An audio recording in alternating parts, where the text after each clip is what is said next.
Hi everyone, my name is Bryson Piscitelli. I'm the editor-in-chief of Carolina Review, which is a conservative and libertarian publication at UNC Chapel Hill. And we have a very special guest with us today, Pat McCrory, Governor of North Carolina before Roy Cooper. So welcome, Governor. It's great to have you. Well, it's great being here. I was also mayor of Charlotte for 14 years, and I was honored to be governor of North Carolina for 4 years, and now I'm running for the U.S. Senate. It's great to be back in Chapel Hill. I spent a lot of time here as governor. I often came here as mayor a couple times, talked to a few classes, and after my governorship, I actually taught an 8-week, one-time-a-week class in political science, and some great experiences and some also tough experiences here.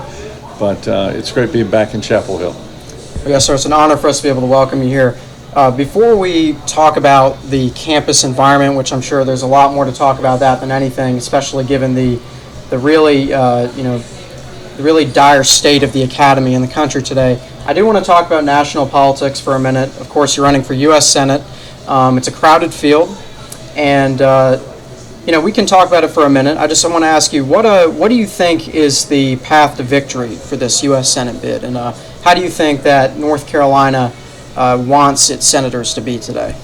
Well, first of all, the reason I'm running is during the last 4 years, while I've been on the sidelines outside of politics, I've seen what I consider to be the American dream under assault.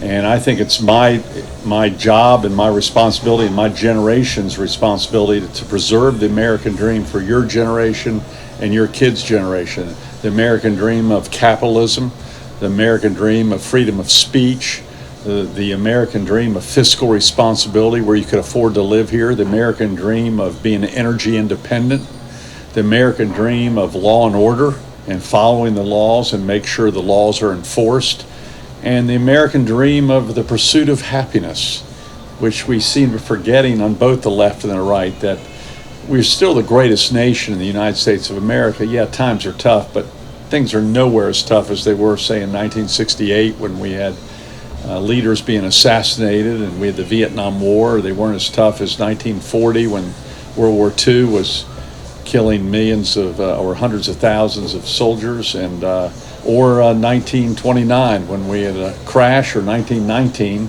when we had World War I. But I think we are at a unique time in our government, especially where there are those who want to take away the American dream for the next generation. And I want to preserve the American dream, and that's why I'm running for the U.S. Senate, and that's why I also think I'm the most qualified to run for the U.S. Senate, to bring wisdom and long-term vision to what the federal government needs to do to save the American dream. Carolina Review, the only conservative or libertarian publication at UNC Chapel Hill, which is a famously liberal school, was not only the subject of vandalism of our boxes. One of our boxes was partially destroyed. Someone tried to rip out a viewing window. I mean, we've had magazines ripped up. I mean, just kind of par for the course, unfortunately, for a modern campus. But the real punch to the gut, I like to say, was when our website was hacked into and all 16 or 17 years worth of content was deleted, and the words Nazi scum F off were left under my name as editor-in-chief. And that just sort of is the kind of normal beat of the day for us. So. It shouldn't be normal. In fact, that's anti-American. That's not the American dream. I believe we should hear all voices on a college campus. That's what college campuses are supposed to be. I don't believe in the term safety zone, except there shouldn't be any violence or destruction of property allowed on campuses either. But I saw that as governor. Sadly, when I came here as governor, I had to have a lot of security, and there's no excuse for me having to have that much security on a college campus where people were afraid primarily of the radical left. I also, after I was governor, I taught for 8 straight weeks, only 1 day a week, but I had to have security, and I had protesters come and try to disturb every one of my classes. And what it should have been is a welcoming to hear a different voice and a different viewpoint, because that's the history and tradition of universities across America, including right here at our flagship campus, University of North Carolina, Chapel Hill. And I used to know William Friday, who was a distinguished leader of this campus, who welcomed diverse opinions. He himself was rather liberal, but he wanted to hear other viewpoints. and welcomed other viewpoints and welcomed respectful debate.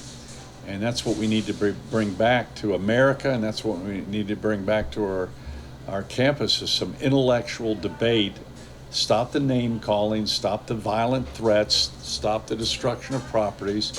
Because if you do that, that means you're intellectually incapable of holding up your end of the agreement or maybe your side of the argument.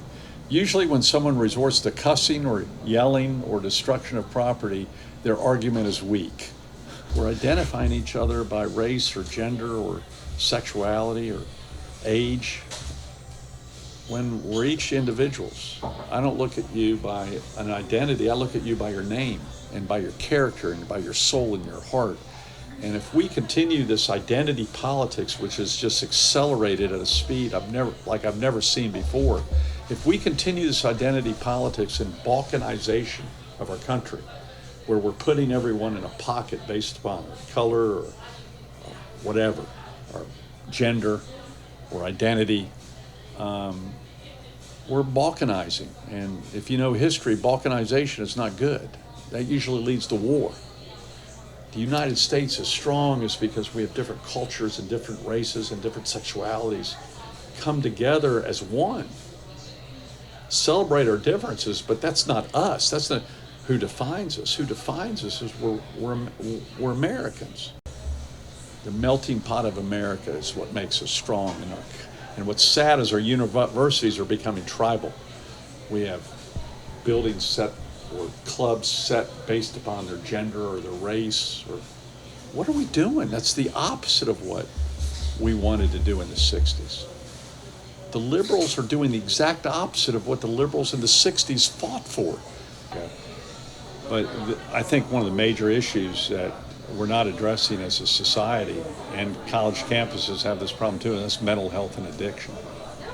You know, we talk about cigarette addiction, but on this campus there's a lot of drug addiction and alcohol addiction and other types of drugs.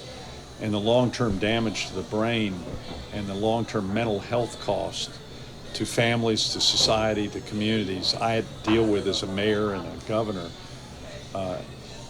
It's something our country and our society is not dealing with directly. Mental health is probably one of the most serious issues in America right now.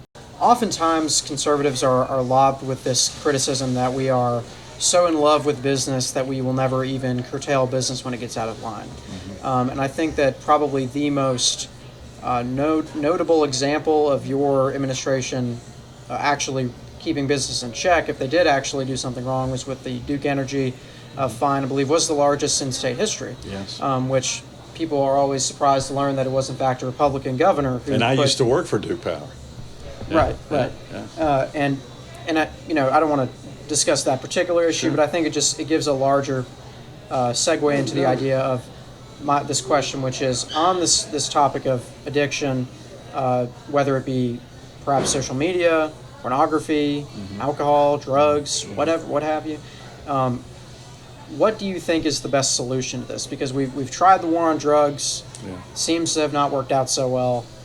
In my opinion, maybe you have a different opinion. Let's talk about it. More of a libertarian standpoint, where you're coming from. Your organization is a little more libertarian, and there's a fine line. At what time does government step in to protect people, to protect especially those who can't protect themselves or children? And those are the first that need to protect it. As a conservative, I firmly believe we need to help those who can't help themselves and encourage those who can, in all social responsibility. And I think government needs to help those and protect those who can't help themselves while encouraging those who can. Does that make sense? So the dilemma is, does your own individual action, I think you have the right to do that, but when it starts impacting others, like you start stealing to use your drugs, which happens with addicts, or you drive too fast and you drink and get in a car and you kill someone, that's why we have DUI laws, because it's killing so many people. That's when government needs to step in and go, wait a minute. We in government have a responsibility, because we have sadly some people who aren't taking self-responsibility. So I'm kind of a libertarian. In individual liberty, you can do as you wish, until it starts impacting others, especially the community and safety of children. Us at Carolina Review, I mean, we do believe in the free interchange of ideas. We believe in a marketplace of ideas. It's why we publish. It's why we, want to offer a dissenting view to what's normal on campus. But I think most of us would agree that no matter how much we publish or how much we act, just offering the idea does not seem to be working, because the fact is the majority of people on our campus are still very left-wing.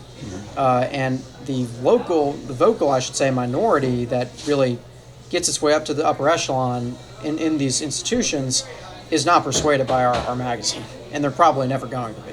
So my question at this point is, what more needs to be done to fix this institutional rot, to fix the academies? Because just offering the conservative viewpoint on a platter for people to pick out certainly does not seem to be working. Is there some sort of solution, you think, on how the problems of this free speech crisis could be addressed, besides just simply providing more alternatives for the speech? Or Well, first of all, it is working if you could take one person at a time. It's not working at the rate and speed you'd like it to work. Right. You are having an impact. I see a few people in the room here. You're having an impact. There are people who think like you and want a diversity of ideas, and you want to be challenged in different ways. So don't get down on yourself that you don't have mass crowds. Mass crowds don't always mean mass support. We've seen that in politics before. Back in the 70s, there was the term the silent majority, because a lot of people think like you need to go seek them. You need to find them. So your generation knows technology, and there's so many different ways to reach out to them. And then you got to have a way to have them respond to you. Because obviously in this type of environment on college campuses, and now it's sadly hitting corporations and other institutions, you've got to have them be able to directly contact. You might have a lot more support out there than you think. And I have found that at my own elections. In my own elections, I'm going, my gosh, no one's out there supporting me. I never see any favorable letters to the editor or comments on tweet. All I see on tweet or Facebook, people cussing me out. But then I see the votes, and my God, there are some people listening. So don't underestimate what you're doing. And the difference of your generation, which other generations who have been thinking the same way, you have technology that can, in a much cheaper way, go around the typical institutions of communications. The liberal left has used it pretty effectively. And I think there's a way the more libertarian and conservative right can do the same thing. And don't give up. And sometimes you have to use protests too.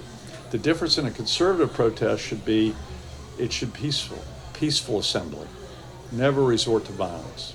And that's what disturbs me about the liberals right now, is our Constitution says peaceful assembly, not destructive assembly. And anyone who attacks a police officer, whether it be here at Carolina, whether it be in Portland, whether it be in Seattle, whether it be on the Washington Capitol, anyone who attacks the authorities is not following our Constitution. We allow peaceful protest. And it's still the most effective way to get things done, but not violent protest, because that tends to backfire. In fact, the violent protests that happened in my city of Charlotte and Portland and Seattle, it all of a sudden stopped the defund the police movement. They went too far. People went, wait a minute. Have you noticed the defund the police movement has just no one's talking about anymore?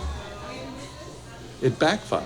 And sadly, some of the people that attacked police in Washington too, it backfired. It was the wrong thing to do. Violence is the worst thing. And we should never resort to violence. This is where you can outdo them. Keep a clear mind and be smarter than them. And that's what college campuses are for. And I'm proud of your work, and I'm proud to be here too. Don't forget that, and maybe 20 years from now or 15 years from now, you'll be in my seat talking about the wisdom you've garnered from being a city councilman or mayor or governor or any other position in public service. Well, Governor, it was such an honor to be able, for Carolina Review, to be able to host you here in Chapel Hill. I know it's probably the last place that you'd feel at home, but we hope that we've done well.